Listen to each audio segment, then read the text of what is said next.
Ready start. ફકરું.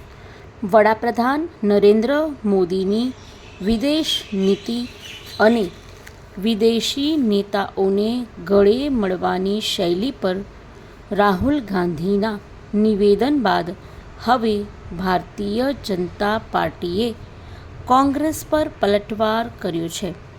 ભાજપના સાંસદ નિશિકાંત દુબેએ રાહુલ ગાંધીના નિવેદનના જવાબમાં તેમના દાદી અને પૂર્વ વડાપ્રધાન ઇન્દિરા ગાંધીની તસવીરો પોસ્ટ કરી છે. આ તસવીરોમાં ઇન્દિરા ગાંધી અને ક્યુબાના નેતા ફિદેલ કાસ્ત્રોને ગળે મળતા જોવા મળે છે. સોશિયલ મીડિયા પર ઇન્દિરા ગાંધીની તસવીરો શેર કરતા નિશિકાંત દુબેએ લખ્યું કે શું રાહુલ ગાંધી આને પણ ખોટી ભાવના કહેશે? એક્સ પર પોતાની પોસ્ટમાં નિશિકાંત દુબેએ ઇન્દિરા ગાંધી ઉપરાંત રાહુલ ગાંધીની પણ એક તસવીર બતાવી. આ તસવીર ત્યારની છે જ્યારે લોકસભામાં રાહુલ ગાંધીએ જઈને પીએમ મોદીને અચાનક ગળે લગાવ્યા હતા. નિશિકાંત દુબેએ લખ્યું, રાહુલ ગાંધીજી આ રીતે ગળે પડવાને જઠરાગ્નિ કહે છે કે કામાગ્નિ?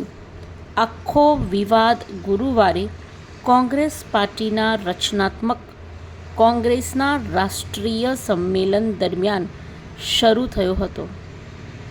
આ કાર્યક્રમમાં લોકસભામાં વિપક્ષના નેતા રાહુલ ગાંધીએ પીએમ મોદીની કૂટનીતિની ટીકા કરી હતી.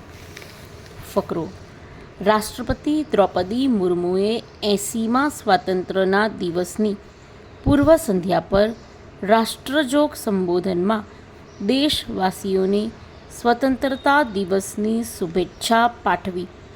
તેમણે કહ્યું કે થોડા કલાકો બાદ ભારતની આઝાદીના 80મા વર્ષની શરૂઆત થશે.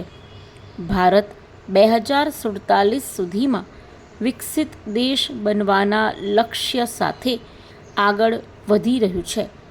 તેમણે દરેક નાગરિકને દેશ માટે જાગૃત રહેવાની અને રાષ્ટ્ર નિર્માણમાં યોગદાન આપવાની અપીલ કરી હતી.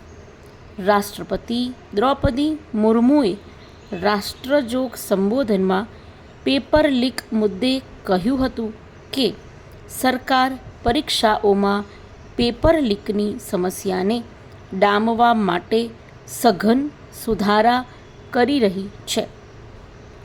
સંબોધનમાં વિદ્યાર્થીઓને ભારતના ભવિષ્યના ઘડવૈયા ગણવાતા રાષ્ટ્રપતિએ કહ્યું હતું કે તેમના વર્તમાન અને ભવિષ્યની સુરક્ષા માટે સામૂહિક પ્રયાસો જરૂરી છે.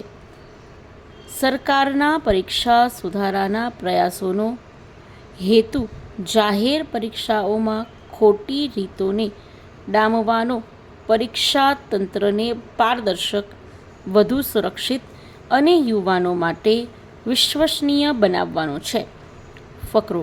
રાષ્ટ્રપતિએ જણાવ્યું હતું કે આતંકવાદને આશ્રય આપતા દેશ સાથે સિંધુ જળ સંધિ રદ કરવી રાષ્ટ્રીય હિતમાં છે.